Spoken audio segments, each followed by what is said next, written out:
Welcome to this quick tutorial video on how to change your Smart Key fob battery for your Audi.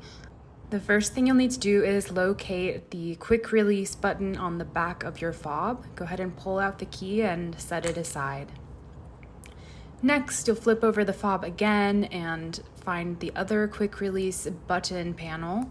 Go ahead and pull it out. It's a little bit difficult to pull, but keep going and you'll be able to release the battery.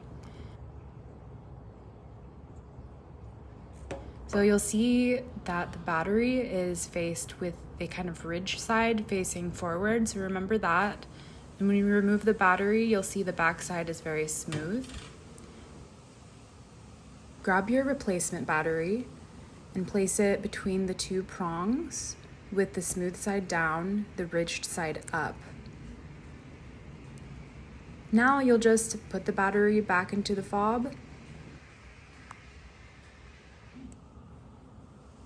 and replace the key as well. And that's really as easy as it is. Like this video and subscribe to my channel for more quick how-tos.